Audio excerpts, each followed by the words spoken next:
नमस्कार नमस्कार मेरे प्यारे दोस्तों। आज मैं आपको सवित्री और सत्यवान की एक कथा सुना रहा हूँ। उम्मीद करता हूँ आपको पसंद आएगी।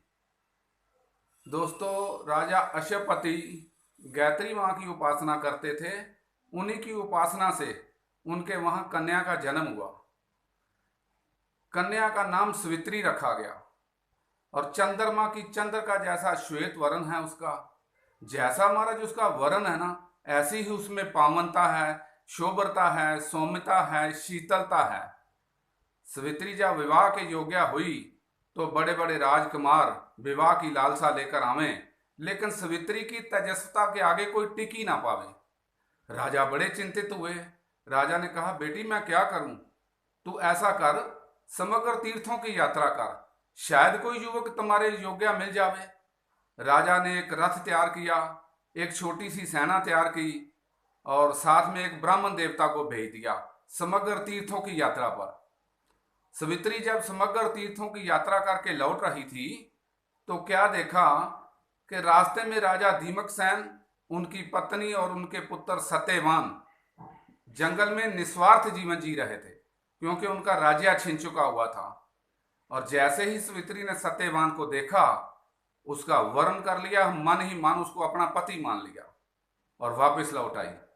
राजा ने पूछा, बेटी तुम्हारे योग्य कोई वर मिला?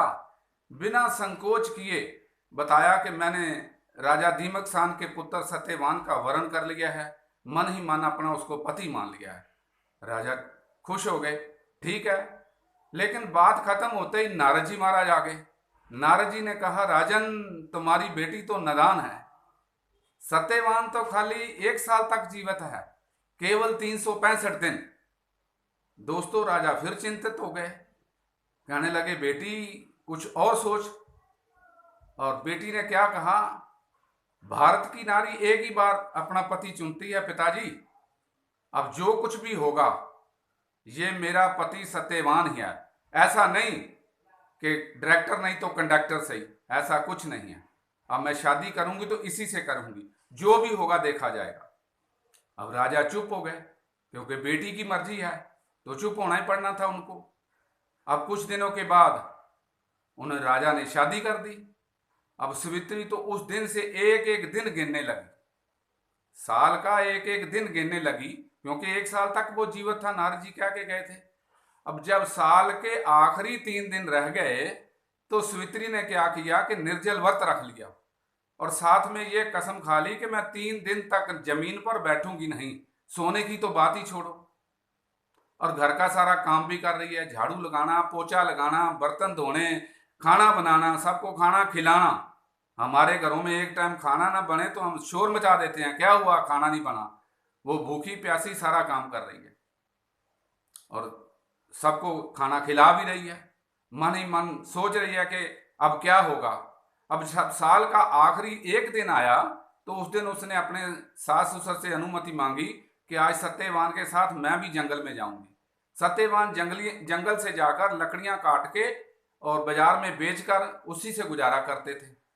अब वो बिलक उठे, रोने लगे सास ससुर, बेटी जब से तू आई है हमें मालूम ही नहीं पड़ा कि हमारा राज्य छिन चुका हुआ है। जंगल में तेरे को कुछ होगा तो हमारा क्या होगा? वो कहने लगी, मेरे को कुछ नहीं होगा, अगर मैं नहीं गई तो कुछ अनर्थ हो सकता है। बहुत सारी बातें बताई उसने। जैसे तैसे उसने अपने सास ससुर को मना लिया और साथ जाने की अनुमति ले ली।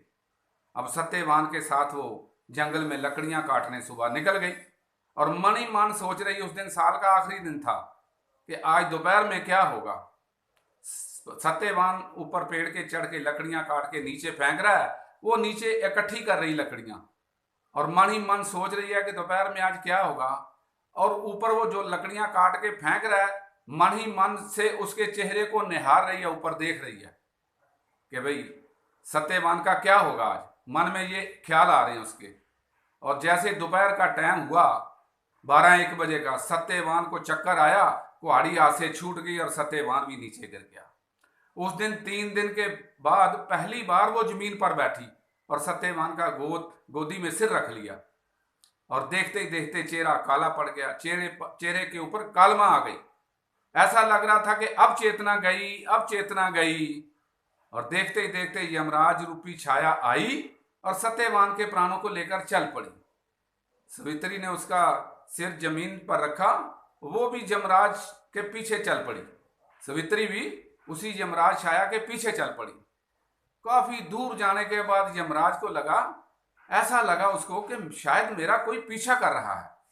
जैसे यमराज ने घूम कर देखा तो सफेद मक्खन में थोड़ी लालमा मिला दी गई हो और उसकी कोई प्रतिमा बना दी गई हो और काजल से छोटे छोटे चिन्ह बना दिए गए हों। आंखें बना दी, होठ बना दिया, नाक बना दिया, मस्तक बना दिया। ऐसी कोई सफेद वस्त्रों में लिपटी हुई कोई तपस्या ही आ रही थी। यमराज उस कन्या को देखकर इतनी सुंदर गदगद हो गए कि ये इतनी सुंदर कैसे आए, और मन में सोचने लगे कि ये मेरे पीछे क्यों आ रही है। कहा, बेटी तू मेरे पीछे क्यों आ रही है? मेरे पीछे तो कोई आ ही नहीं सकता। जा, लौट जा, वापस जाकर सत्यवान का संस्कार कर। वो कहने लगी, सवित्री, भगवान आपने मेरे को बेटी कहा है तो मेरा एक निवेदन सुन लो। मैंने बचपन में अपनी माँ के मुख से सुना था कि अच्छे लोगों के साथ 7 कदम चलने से निस्वार्थ भाव की मैत्री हो जाती है। तो मैं तो बड़ी दूर से आ रही हूं और मित्र के दुख को देखकर उसको सांत्वना ना दे, उसके दुख में खड़ा ना हो पाए तो उसका चेहरा देखने से भी पाप लगता है। ऐसा मेरी माँ ने मेरे को कहा था। अब यमराज ने जैसे ये बात सुनी तो और गदगद हो गए कि इतनी ज्ञानवश, इतनी सुंदर, इतनी ज्ञानवश। यमराज ने कहा, बेटी तू मेरे से कोई वरदान मांग ले और जा, लौट जा। उसने कहा, मेरे ऊपर बहुत प्रसन्न है। हाँ, मैं बहुत प्रसन्न हूं। उसने कहा कि मेरे ससुर की दृष्टि आ जाए और उनका जो राज्य छिना हुआ है वो मिल जाए। यमराज ने कहा, तथास्तु। और यमराज फिर चल पड़े और सवित्री तो फिर उसके पीछे उसी गति से जा रही है। काफी दूर जाने के बाद फिर यमराज को लगा कि शायद मेरा कोई पीछा कर रहा है। फिर जैसे घूम के देखा तो सवित्री फिर खड़ी है। बेटी, अब तेरे को क्या चाहिए? अब मेरे पीछे क्यों आई है? यहाँ तो लोकालोक पर्वत आ चुके हैं, यहां तक तो कोई आ ही नहीं सकता। तू आ कैसे गई? मेरे पीछे कोई संसार का व्यक्ति नहीं आ सकता। जा, लौट जा बेटी।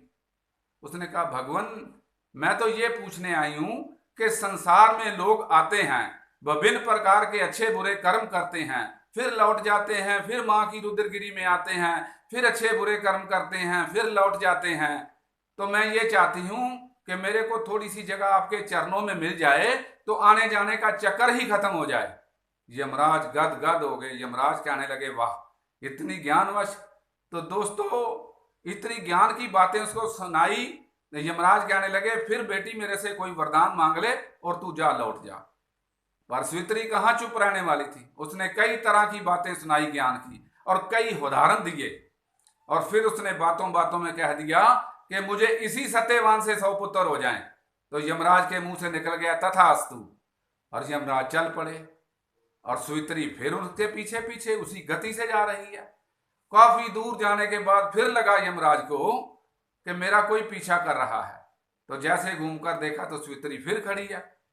अरे बेटी, अब क्या चाहिए तेरे को? मेरा पीछा क्यों नहीं छोड़ती तू?